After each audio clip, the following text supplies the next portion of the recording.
We are back on the Chosen Life podcast. I'm your host, Jonathan A. Cohen, author of the Bible 3.0, the 6 Commandments of the Chosen Life. And back for an inspirational episode is the fabulous Elena Sirididis. Elena, welcome back to the Chosen Life. Oh my God, I can't believe you keep having me on.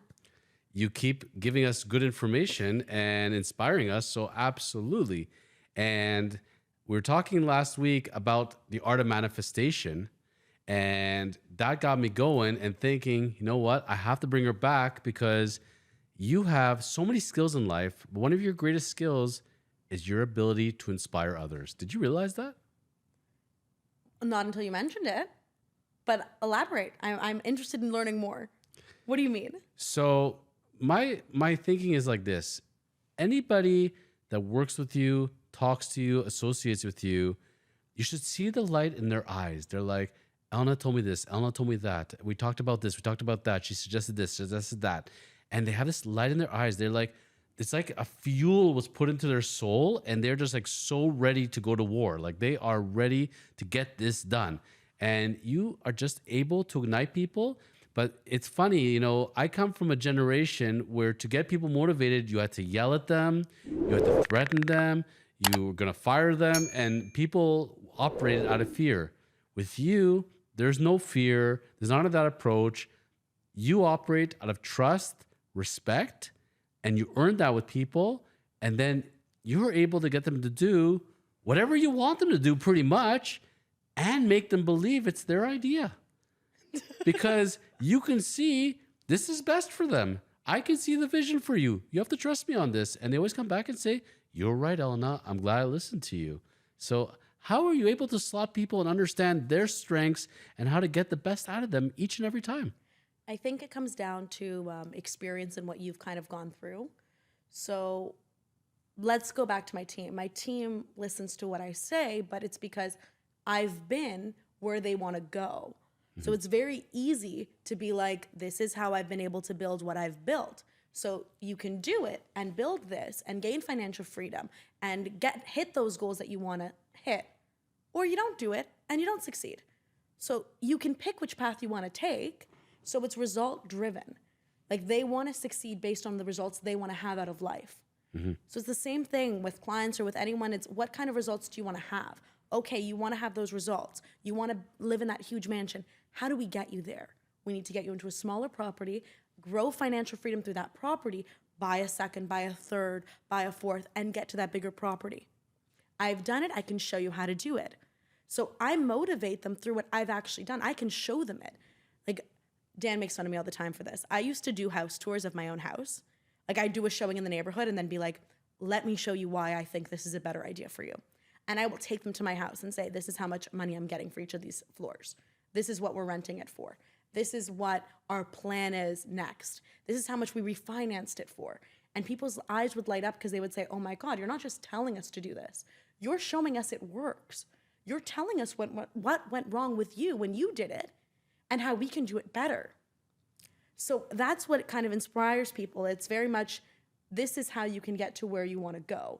So it comes from a point of figure out what their goal is and help them achieve that goal. Would you say you're a leader by example? I would say so. Absolutely. Like I'm going to go door knock if I ask them to go door knock. I would say anything is, and I didn't really realize that until this moment, because I was thinking, what leadership style does Elena do? But when you're going to tell somebody, suggest something, it's something you've either done yourself or you want to do, and you're going to go in with the trenches with them. So you're right there side by side. And I think that's why people have a lot of confidence in you, because you can show it tangibly. I'm not just spouting this and telling you, I can show you why. And people like to see that final result. Certainly. It inspires them to get more done. Well, we have what I call story time in my meetings. So we do meetings once a week. Okay. And during story time, we actually do kind of like a case study. So one week we did our top 3 agents for our group. I asked each one of them, give an example of a client you actually have right now and how you got them. And one of the ways they got them was through one of the methods I'm asking everyone to do. Okay. So it's very much, here's an example of what actually works. So if you do it, of course you're going to be successful. There's a proven track record that you will be successful by doing it. Like open houses. How many agents hate open houses? Everyone hates open houses. And what do we tell clients? Why do we do open houses? Do you know the answer for it? To be able to scout out and find new clients, I would assume. That's the actual answer. The chance of you selling the property that you are open housing is literally like winning the lottery. I'm not saying it doesn't happen.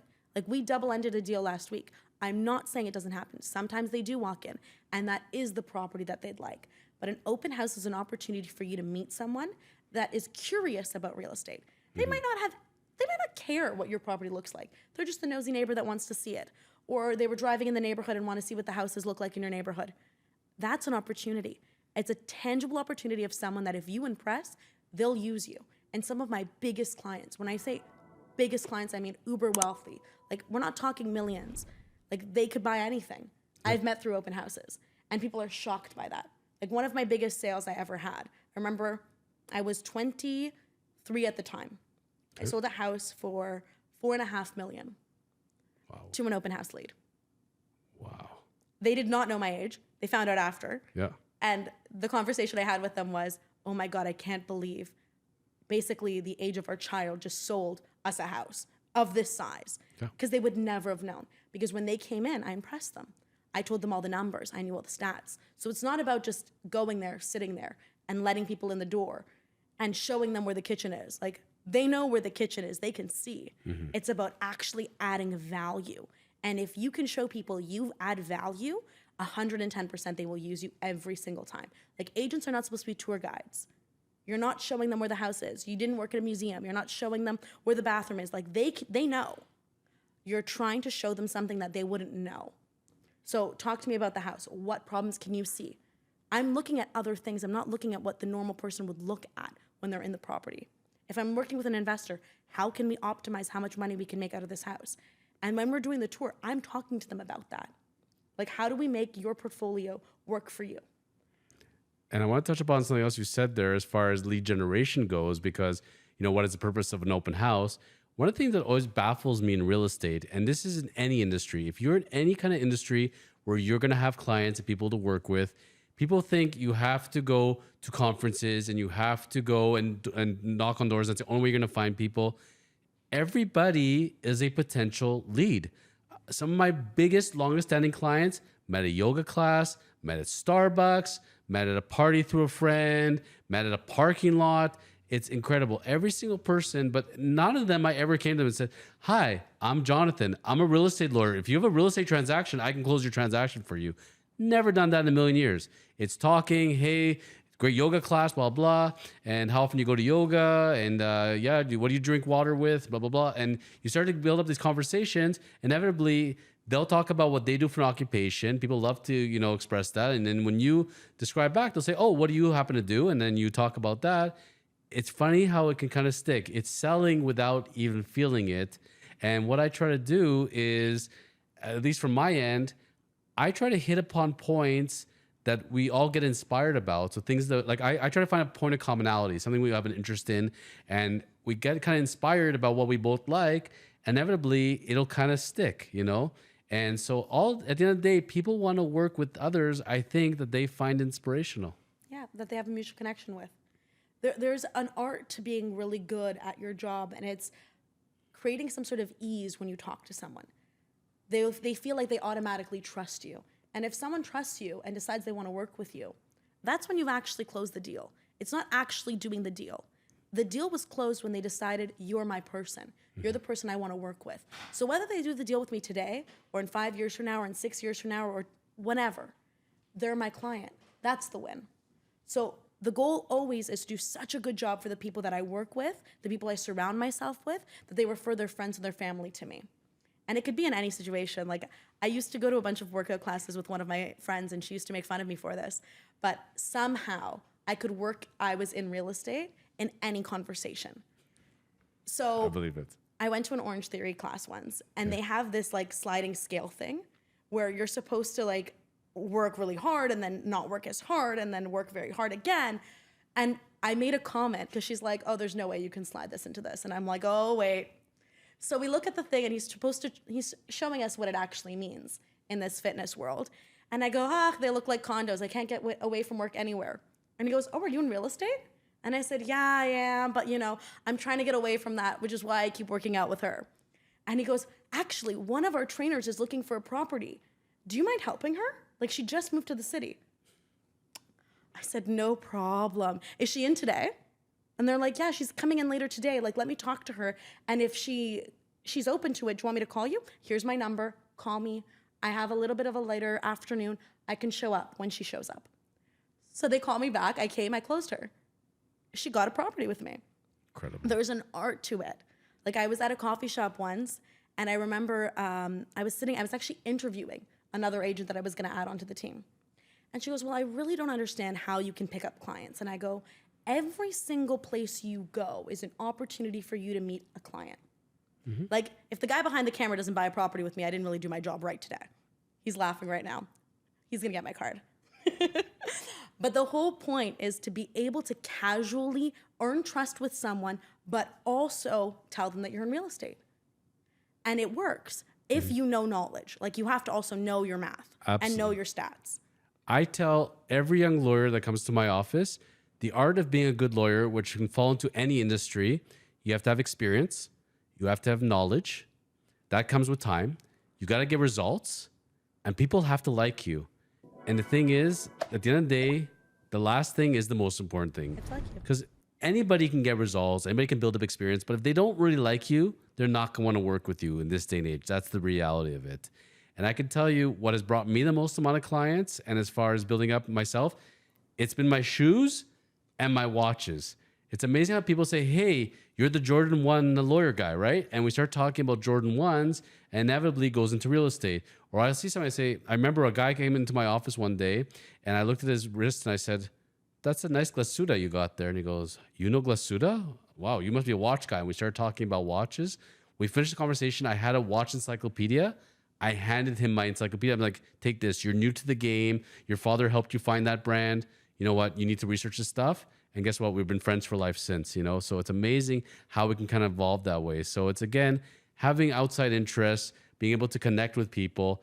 But once to me, that connection gets your foot in the door. Definitely. But once you get that foot in the door, you better know your stuff, and you better be able to close the deal. So going back to that whole coffee shop, I said, well, watch this. Yeah. So I see a young family sitting at the table next to me, and the kid's acting out a little. Yeah. Now, I always have this, and it's actually like my team has this all now too. I always have either a piece of paper, a crayon, a coloring book, something with me at all times, because sometimes I take up families. Mm-hmm. So I turned over to the table and I said, would you like to color? And the kid was like, I would. So I gave him the back of a listing, because I had nothing with me, and I gave him my pen. And he sat there and colored.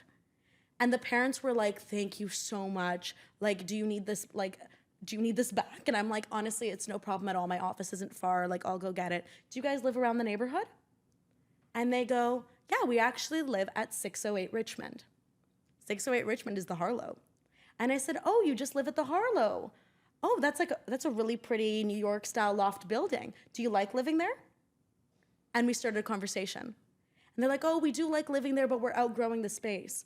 And I go, honestly, if you need any help, I know this area really well. Here's my card. And if you want to explore any other pocket, I'm happy to give you advice, and I'm happy to show you. They sent me an email that night and said, it was so lovely meeting you. Thank you so much for letting my kid color. Also, I didn't give them a card. I gave them my listing and my folder that had all my contact info on. Amazing. And they reached out. And I messaged the girl that I was interviewing and said, that's how easy it's done. It's about establishing trust with people anywhere and just creating an organic, natural conversation. And it was an organic, natural conversation. As much as it was pre-planned and it was semi like a joke to the person I was talking with, it's not as hard as it looks, but you have to know your information. So when they talked about that building, I knew everything. I knew what the last one sold for. I knew which ones were available for rent. I knew everything about the location. They were shocked by the knowledge I knew. Yeah. So the entry level was, here's something for your kid to color with. The close was, here's everything I know about real estate and about where you live. And that shocked them. And that was enough for them to use me. It must tempt you to want to literally live at a Starbucks and just sit there at the Starbucks and talk to every single person who sits at the table beside. I bet you if you end up talking to like 40 people, you'll probably get 20 leads out of there easily. That's lead generating. For me, I'll go for coffee and I'll get to know the person that works at the place, and I'll get to know the owner. I'll get to know the security guards when I go show the building. I'll give them a stack of cards. You'd be shocked at how many security guards hand out my card, or property managers. Incredible. And that's because I established a relationship with them. At one point, I brought them coffee. I was just nice to them. Some real estate agents don't understand. Or burritos. Or burrito. Okay, guys, Pavlov dog's theory, like you know the trick. Like you give the dog a treat every time it rings the bell, and then eventually the dog knows, ring the bell and you get a treat. So when Jonathan and I first met, I feel really bad calling people not at work hours. So I'd call him and I'd be like, Jonathan, can you review the status? Like, I actually need it right now, or I can't close this deal. And like, I can be the one that's firm, and I can beat everyone else because my deal is firm. And he'd be like, okay, Elena, you know, it's 5 o'clock on a Friday and no other lawyer would do this, but like, you know, you're nice and I'll get it done for you. Like, no problem. I'll handle it. It's our client. I'll get it done. And I go, handle it, and tomorrow I'll send you lunch. So every time for the first year and a half of me knowing Jonathan, of me working with Jonathan, I would send him a burrito every time he'd answer my call.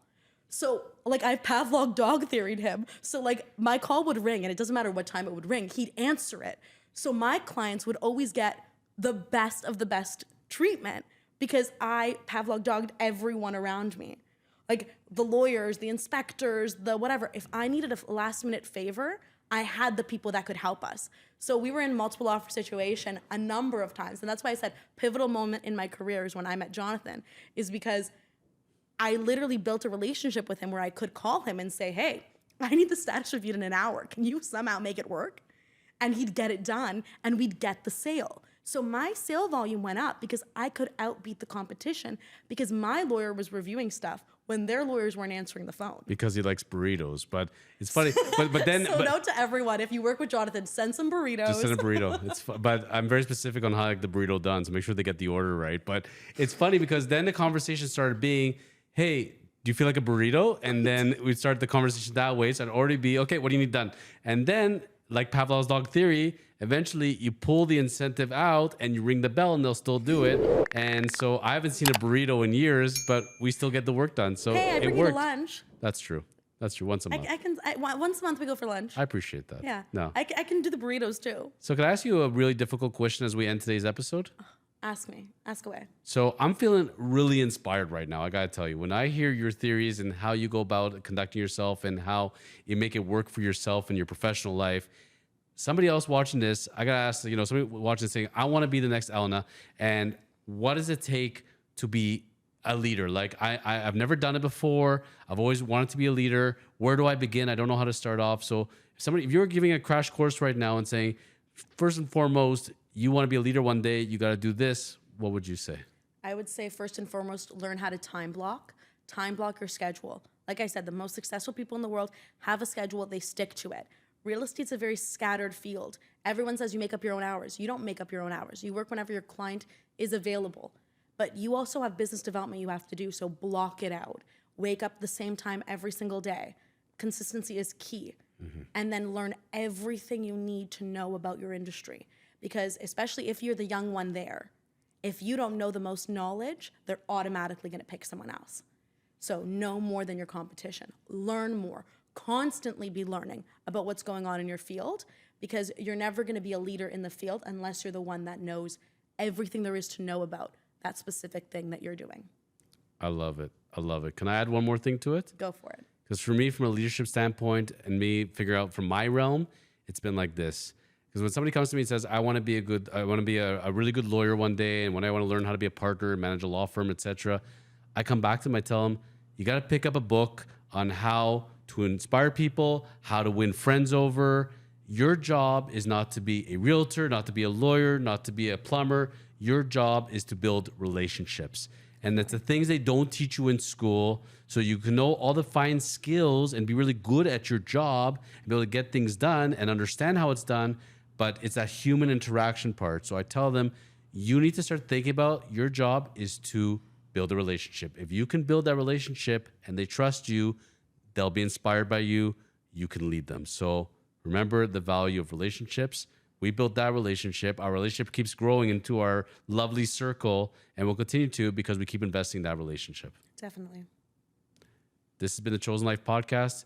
Elena Saradides. Elena, people wanting to reach you, how do they find you on social media? At elena.saradides, and I'll give Jonathan the actual spelling of my last name. I do have it in my phone, not to worry. We'll see you all back real soon on the Chosen Life Podcast.